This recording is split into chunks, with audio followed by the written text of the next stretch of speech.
수입 중고차에 대한 인식이 요즘은 그래도 많이 좋아졌다곤 해도 아직까진 부정적인 시선으로 보는 경향이 많습니다.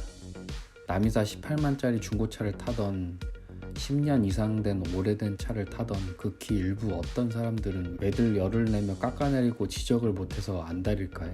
그런 말을 하는 본인이야 정신 차려, 내가 아는데 잘못하면 좆되는 수가 있어, 내가 알려주는 거야 라는 좋은 의도로 썼을 거란 추측을 해볼 수는 있습니다. 하지만 그걸 말하는 방식이 상대방을 존중하지 못하는 방법으로 표현될 때는 성숙되지 못한 자아겠구나 란 추측도 해봅니다. 수입차를 중고로 사던 새차로 사던 어디까지나 선택의 영역이고 본인 여건에 맞게 본인의 소비 패턴에 맞게 사면 될 일인데 왜 그리 수입 중고차에 대해 안 좋게 볼까요? 오늘 주제는 논란의 여지가 많겠는데요.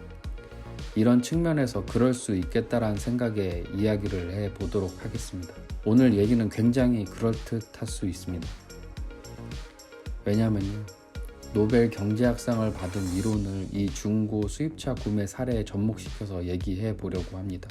노벨 경제학상을 받은 다니엘 카너먼은 간단한 실험을 합니다. 실험자에게 두 가지 중 선택하도록 합니다. 동전 던지기를 해서 이기면 20억을 받는 A와 동전을 던지지 않고 그냥 5억 원을 받는 B 선택 중 대부분의 사람들은 그냥 5억 원을 받는 B를 선택했다고 합니다. 반대로 빚을 물려받게 되었다고 가정했을 때 이 경우도 두 가지 선택이 있습니다. A 선택은 동전을 던져서 이기면 빚이 없어지고 지게 되면 빚 20억 원을 갚아야 합니다. B 선택은 동전을 던지지 않고 그냥 빚 5억 원을 갚아야 합니다. 당신이라면 어떤 선택을 하시겠습니까? 이런 경우에는 대부분의 사람들이 동전을 던져서 이겼을 때 빚이 없어지는 A를 선택했다고 합니다. 확률과 기대값을 따진다면 당연히 B를 선택해야 합니다.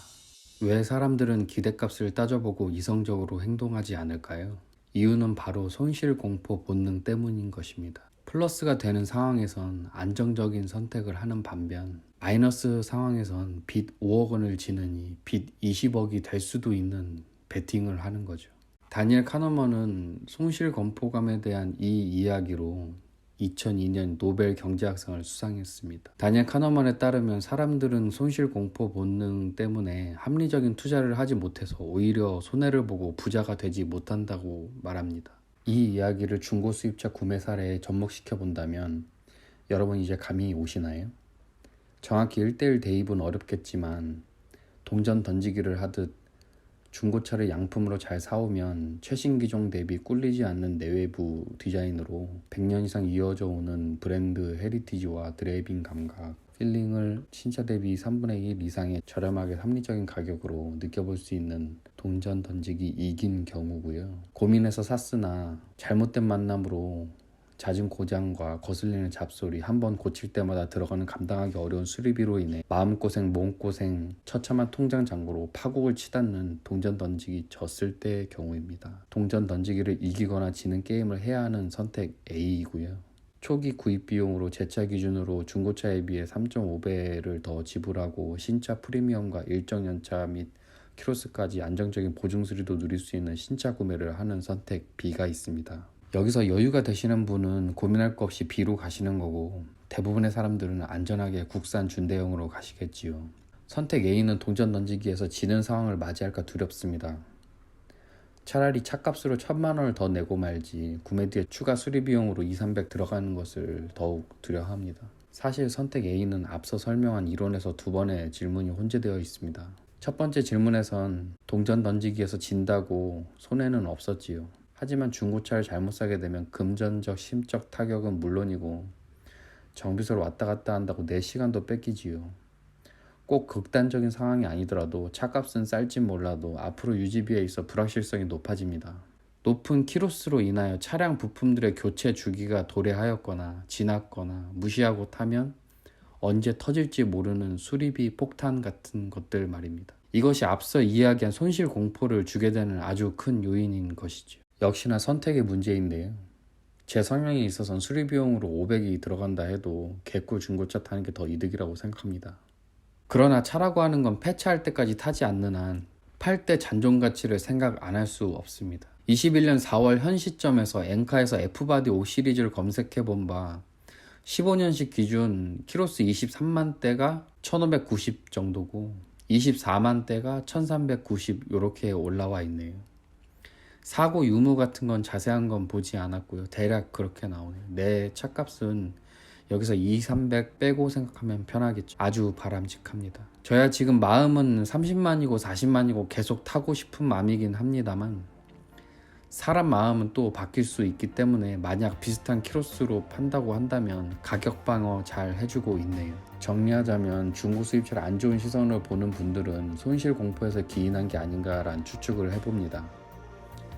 하지만 반대로 손실 공포를 이겨낸다면 본인이 차를 좋아하고 독일 3사를 경험해보고 싶고 수리 비용으로 500에서 600 정도 감당이 된다고 하면 높은 키로수의 수입 중고차도 괜찮은 선택일 수 있습니다. 주요 구동계통 문제의 경우 30일 2000km 보증도 해주고요. 닥신법으로 잘 사오는 것도 중요하겠지요.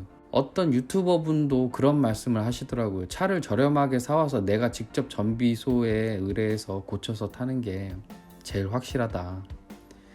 오일 누유 같은 건 골치 꽤나 썼겠지만 그것도 한번 잘 정비해 놓으면 앞으로 또 5만 10만 잘 탈 수 있는 부분이고요. 정말 운이 나빠서 수리 비용으로 1,000만 원 들어가고 차값 이상이 나오는 경우도 아주 드물겠지만 있기야 하겠죠.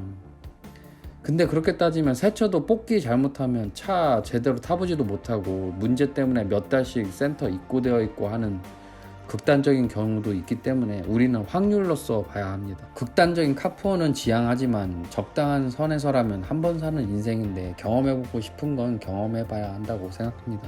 결국에 안 좋은 결과로 이어지더라도 경험을 해본 것과 그러지 못해서 가슴 한켠 갈망으로 남아있는 것은 다르다고 생각합니다. 그리고 리스크를 줄이도록 많이 알아보고 성급하게 결정하면 안 되겠지요. 오늘 얘기의 전제는 차를 좋아하고 부지런한 성향이 기본입니다. 그래야 적정 키로수에 필요한 정비도 해주고 공임나라 같은 걸 잘 이용하여 상대적으로 또 저렴하게 관리 가능하다는 전제입니다. 이런 거 귀찮다고 한다면 무조건 현기가 답입니다. 공감 못 하시는 분도 있을 거라고 생각합니다. 이런 생각을 가진 사람도 있구나 정도로 봐주시면 감사하겠습니다.